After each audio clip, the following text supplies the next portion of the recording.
Vikings fans enter opening week with a big question. What is the real health status of the roster to face the Bears?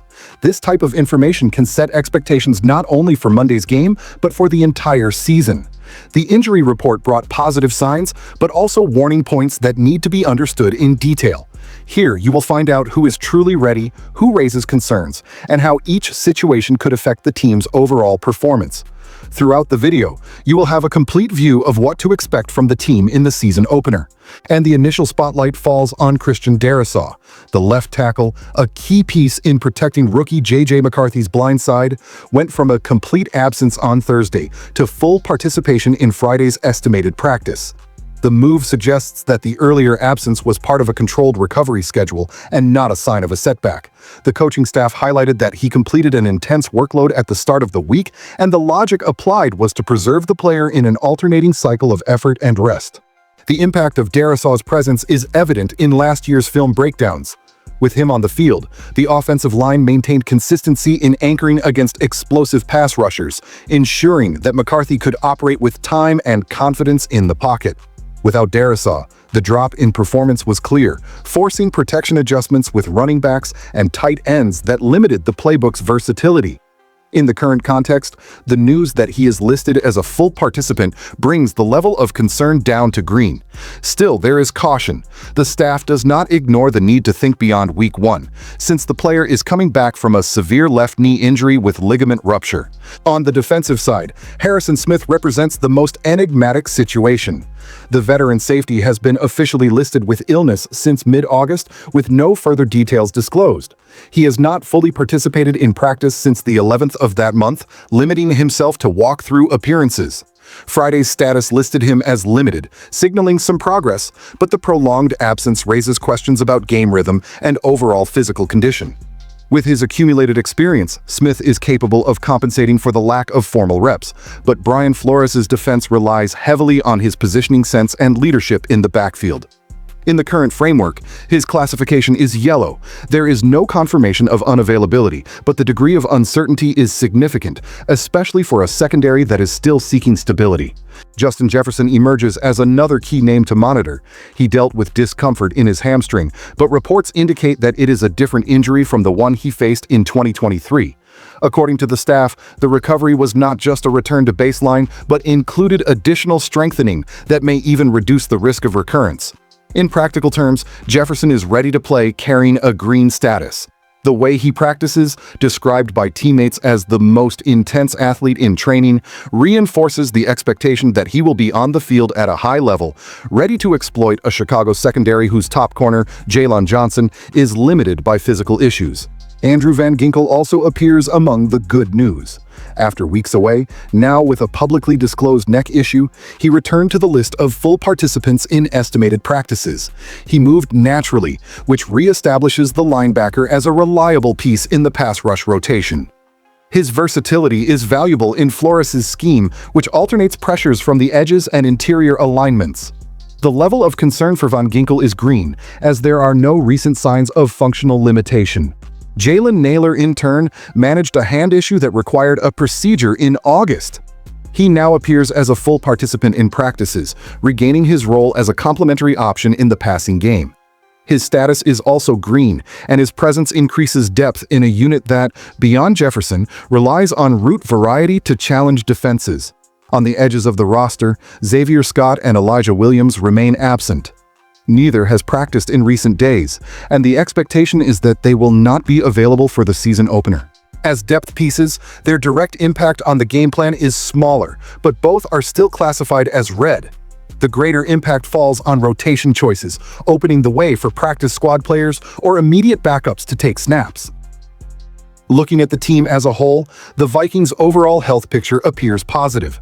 The offensive line is expected to have its main anchor, Darrisaw, in position to stabilize protection and give McCarthy the space to execute the offensive plan effectively. Jefferson's full participation reinforces confidence in an offense capable of challenging the opposing defense vertically. On the other side of the ball, Van Ginkel adds energy to the pass rush, balancing production between veterans and rookies. The biggest unknown is Harrison Smith. His condition will determine the secondary's level of solidity, a critical factor against a Bears team that will look to exploit intermediate passes if they sense weakness in the backfield. With the injury report predominantly green, a few points in yellow, and only reserves in red, the outlook suggests that Minnesota arrives at Soldier Field with more solutions than doubts. The expectation is a functionally healthy team, ready to start the season at a competitive pace. The focus inevitably returns to Christian Darrisaw, not only because of his immediate impact against Chicago, but also for what his condition represents for the entire season. On 2024 tape, his difference was evident. Firm anchoring against bull rushes, quick feet to mirror fast defenders, and the ability to reset his base even when losing the first contact. The lack of continuity in practice could be concerning, but the careful management of his schedule and full participant status indicate that the coaching staff's plan worked. The direct matchup with the Bears' pass rush, which lacks depth beyond Montez Sweat, reinforces the importance of having the blind side solidified right from the opener. Harrison Smith remains a chapter of his own. Brian Flores' defense is aggressive by nature, built on multiple layers of disguises and pressures. Having or not having Smith changes the execution of these concepts. He is not just the deep safety, he acts as an extension of the coordinator on the field, communicating adjustments and masking pre-snap intentions. Recent limitations in practice do not eliminate the chance of participation, but they introduce a risk variable that puts the secondary under the spotlight. Theo Jackson and Jay Ward can absorb additional snaps, yet the difference in reading and anticipation between them and the veteran is significant. The key point is how much the Vikings might be forced to simplify defensive calls if Smith is not at full capacity. On offense, Justin Jefferson remains the productivity barometer. The medical report indicates that his recovery went beyond rehabilitation, including muscle strengthening that can give more explosiveness to his roots. This detail gains weight considering cornerback Jalen Johnson's physical condition, limited by muscle injuries during the week. In film breakdowns, Jefferson punishes defenders who cannot change direction as quickly as he can. If Johnson is not at 100%, the tendency is a clear advantage for the wideout. The presence of Jalen Nailor, healthy after his hand issue, adds additional layers to the passing game, offering alternatives in the intermediate game and allowing Jefferson to exploit vertical routes without carrying the full target load. Andrew Van Ginkel enters the analysis as a strategic piece. His physical condition after being sidelined with a neck injury has returned to satisfactory levels, and his versatility expands Flores' options. He can line up as an edge rusher on base downs or drop into intermediate zones in specific situations. The rotation with Dallas Turner gains balance, allowing the rookie to enter the field in pass rush packages without overloading. Practically, Van Ginkel's return balances the defense, preventing the line from relying solely on interior rush to create collapse. The level of confidence in his presence reinforces the idea that the Vikings enter the opener with consistent weapons in the front seven. Meanwhile, the lack of depth with players like Xavier Scott and Elijah Williams only adjusts the lower layers of the rotation. In practice, it opens space for practice squad names and reinforces the need for Ty Chandler to assume a solid role as RB3. These changes do not directly affect the team's core, but they show how narrow the margin for error is for athletes trying to earn a spot in the league. In terms of immediate impact, the red designation for Scott and Williams serves more as a replacement alert than a factor of competitive imbalance.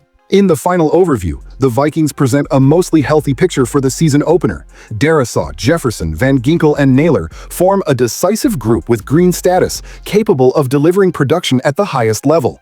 Harrison Smith is the yellow unknown, whose outcome could alter defensive execution but does not compromise the overall game plan. Only reserves are listed in red without affecting the team's main core. This balance positions Minnesota to start 2025 competitively, with the ability to face the Bears in Chicago with the starting lineup available and ready. Thank you for watching and see you soon.